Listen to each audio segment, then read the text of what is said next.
team that has experienced a final only last year, and another side experiencing it for the first time since 2010. Time to preview the T20 Women's World Cup final, New Zealand taking on South Africa here on Cricbuzz.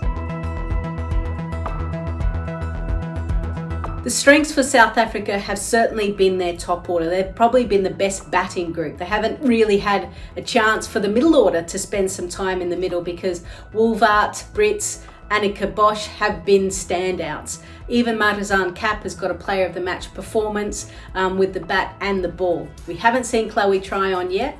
And then for South Africa, their bowlers have been handy as well. So they've got all covers based from a spin and a seam position. For New Zealand, well, their strength lies in their bowling department. They feel like whatever they put on the board, their bowlers can defend. And whilst you have Mealy Kerr in the side, you know that she's always there to pick up wickets. I would imagine that South Africa would be happier to be at Dubai International Stadium. They've played more games there and won all of them.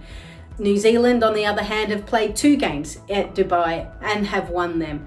But I feel like South Africa have just unlocked the secrets to being able to play on that pitch, on that surface. I guess time will tell.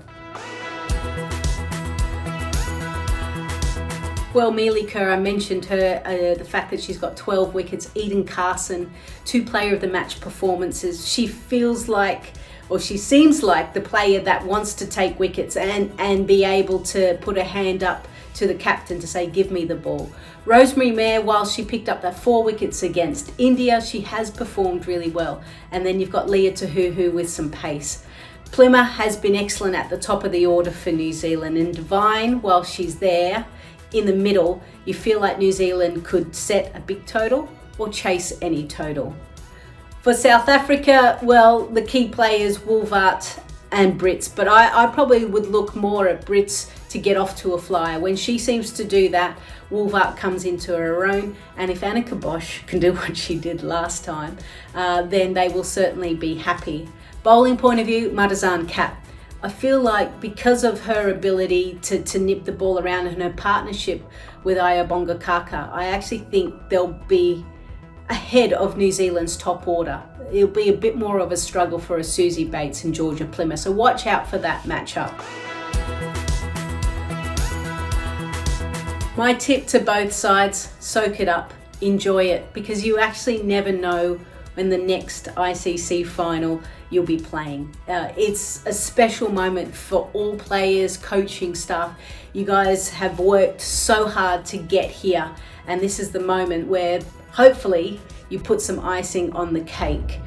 The one thing I can tell you is it will be a roller coaster and the emotions will get both sides at some stage.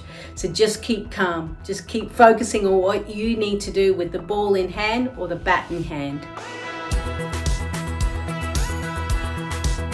Well, it's a tough one. I think both teams are quite even, yet I feel like South Africa might have a slight edge simply because they've played more games at Dubai. Their top order technically are a little bit more correct than maybe New Zealand, but sometimes you just need to get some ugly runs.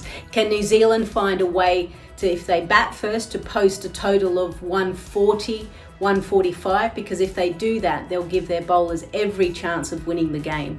South Africa, they like to chase at the moment. However, one thing I've learned, semi-finals, I got both wrong. So even though I'm tipping South Africa, New Zealand might win then. But all I can say is may the best team win and may we have a close final.